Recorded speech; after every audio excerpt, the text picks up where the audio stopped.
Hey girl, hey, I'm Chachiana. What's your name? I want to know for real in the comments. In this video, I'm showing you my dream-based makeup routine. Every time I do my makeup like this, I feel like I'm not even real. I'm really an alien, not from here. I only exist online. I cannot link with you niggas. It's just not possible.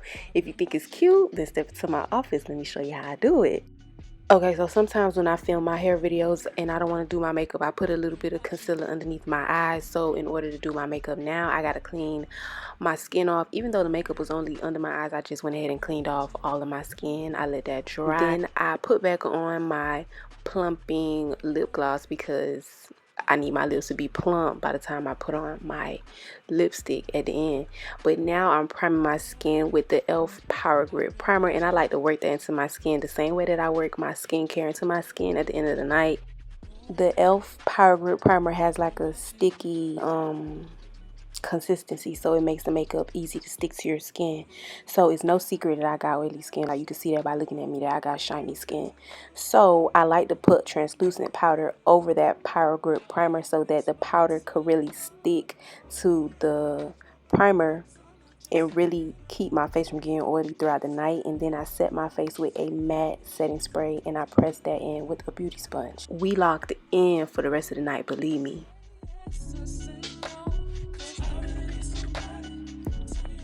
I pat my foundation into my skin with a Real Techniques brush. This shade is kind of more golden than I care for it to be, but be that as it may, it's fine. It looks good at the end and it looks good in pictures. If I did have some blue liquid makeup, I'd mix in a little to cancel out some of that warmth, but I don't. So too bad, so sad. This has been a hot topic on TikTok. I see some girls been throwing away their LA girls, and I don't know why. I never had an issue with Miss Girl. She doesn't separate. She doesn't excessively crease. She has a cute shade range, but I apply this shade under my eyes, chin, forehead, and down the center of my nose. And lately, I've been back using a beauty sponge to blend it out. I got like 10 of these sponges for $10 off Amazon, and I love them.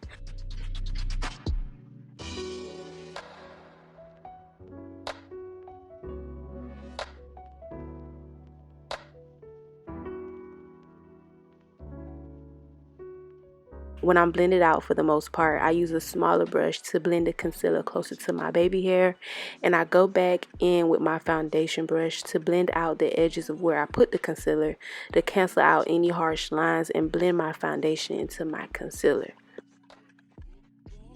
I don't really contour, I bronze. I have used those words in the past as if they mean the same thing, but they don't. You contour with cool shades and you bronze with warm shades. The only thing that's the same between the two is that they go in the same areas of the face.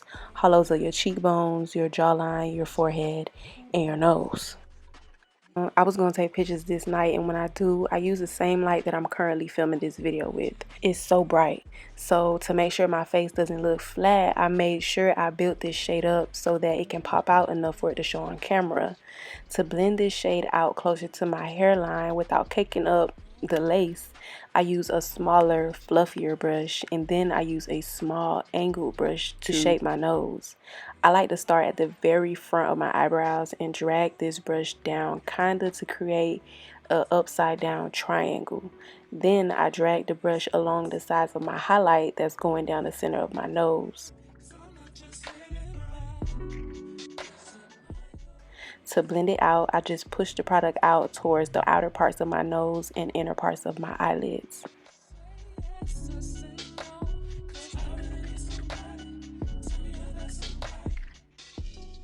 I have a question. For the girls who say no blush when you get your makeup done, are you in therapy? Because I just know something going on. There's no way you can just not like blush. That's like saying you don't like water. Like, huh?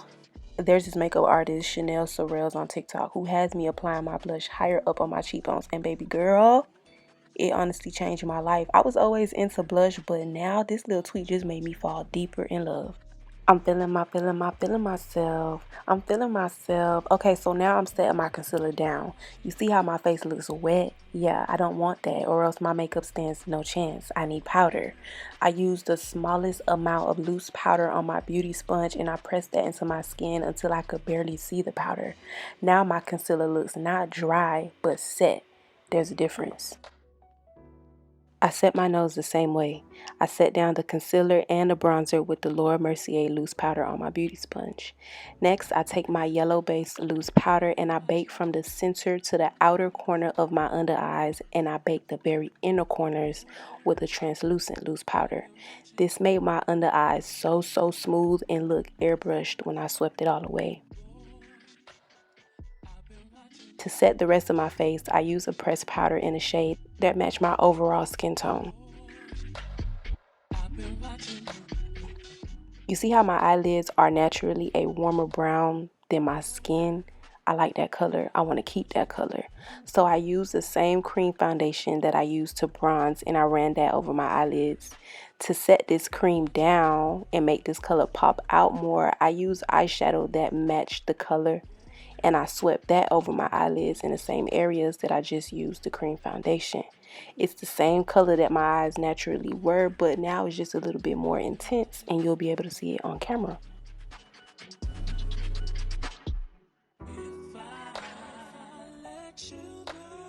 Using another pressed powder, this time one that's darker than me, I'm going to add this on top of the areas that my cream bronzer are in to make that more intense. Hollows of my cheekbones, jawline, temple area, and forehead. I don't add powder bronzer to my nose though. That makes it look too harsh to me. The cream bronzer is enough. It shows enough. I don't need no more popping out on my nose. This pink blush is like hot pink, and it looks beautiful on deeper skin tones, but I wanted a baby pink, so I mixed it in with some translucent powder to tone that pink down to a color that would look good on me. And then I tapped that into the highest parts of my cheekbones and swept that towards my under eyes. If you are a makeup girl and you're on TikTok, I know you've seen the pink setting powder being used on the under eye trend.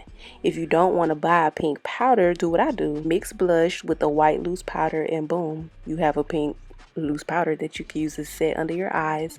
Or in my case, I used it as my blush, and I used it to sweep away the excess setting powder, excess baking powder, whatever you want to call it, from underneath my eyes. So now this pink is more intense on my cheekbones, but then it comes into like a gradient effect, and it just like, it just works. Try it. It makes your look more cohesive.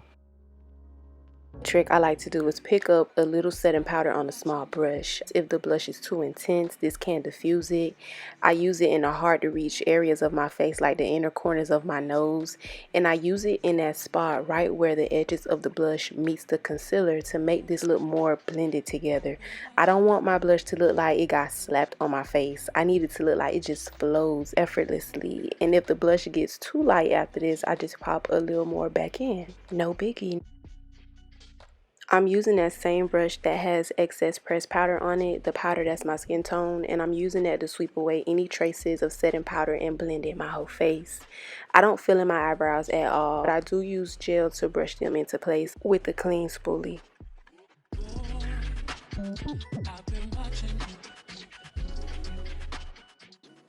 Before I line my lips, I clean off the lip gloss I had on, and then I lined them with a NYX lip liner.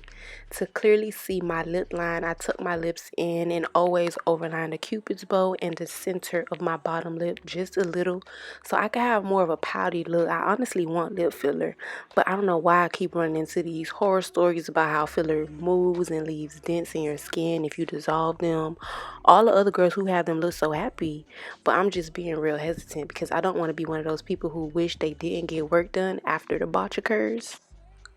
Cleaning the edges of your lip line with some concealer can make your makeup, like, it takes it to the next level of clean and looking like it was done by a professional.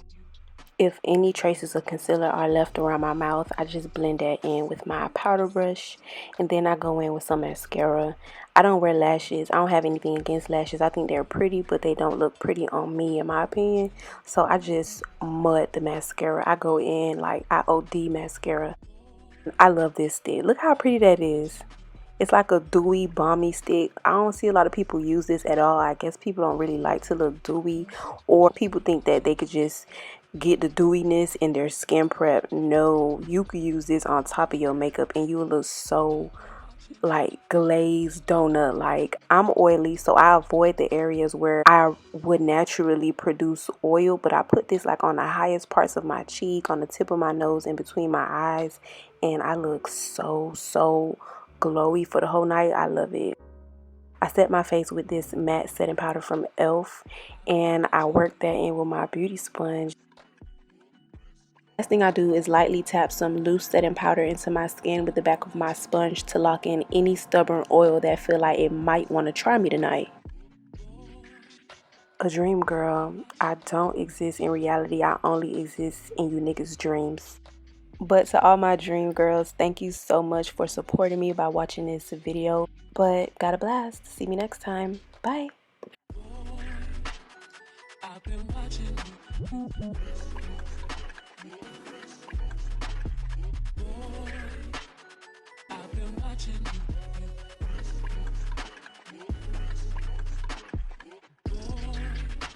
I've